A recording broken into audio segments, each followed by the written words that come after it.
Shivering, Gail wrapped her arms around her waist. She had come up here lots of times with her friends, trying to peek in the windows to catch sight of the vampire's coffin. She'd never really been scared in the daylight. After all, everyone knew vampires were harmless during the day. But now it was night.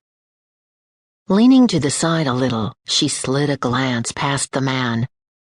The interior of the house looked dark and gloomy, just the kind of place where a vampire would live.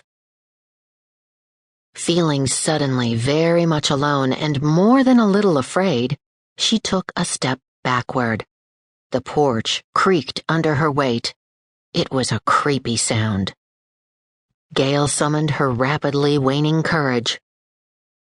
"Will you come and save my sister?" "I'm sorry, Gail," Alexander said with genuine regret. "But I'm afraid I can't help you." The girl lifted her shoulders and let them fall in an exaggerated gesture of disappointment. "I didn't really think you were a vampire," she confessed. "But it was worth a try." Alexander watched the girl as she ran down the stairs, headed for the narrow dirt path that meandered through the woods.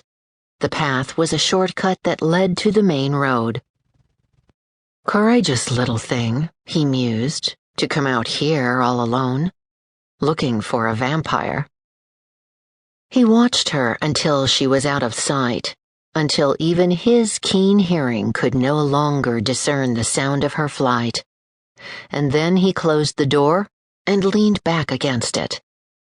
So everyone knew a vampire lived here.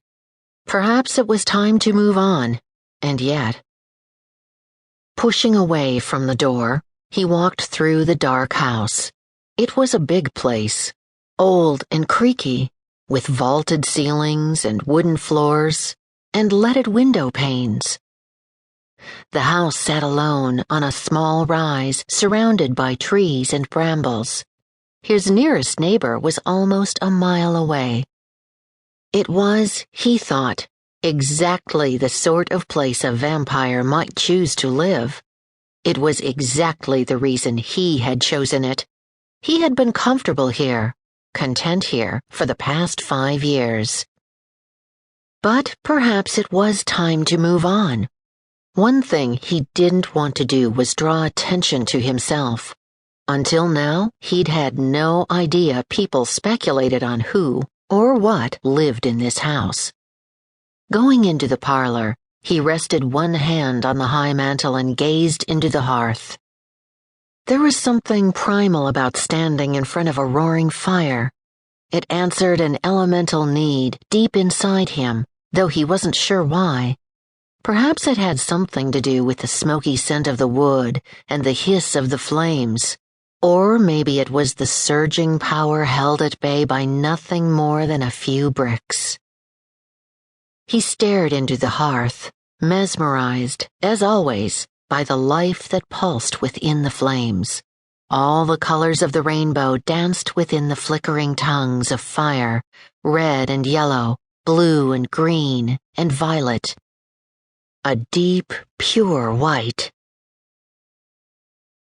Moving away from the fireplace, he wandered through the house, listening to the rising wind as it howled beneath the eaves. The branches of an old oak tree tapped against one of the upstairs windows, sounding for all the world like skeletal fingers scratching at the glass, as if some long-banished spirit were seeking entrance to the house. He grinned, surprised by his fanciful thoughts, and by the recurring urge to go to the hospital and have a look at Gail Crawford's older sister. Hospitals. He had never been inside one. In all the years of his existence, he had never been sick. Forcing all thoughts of Gail and her sister from his mind, he went into the library, determined to finish the research needed for his latest novel before the night was through. It was after 4 when he admitted he was fighting a losing battle. He couldn't concentrate. Couldn't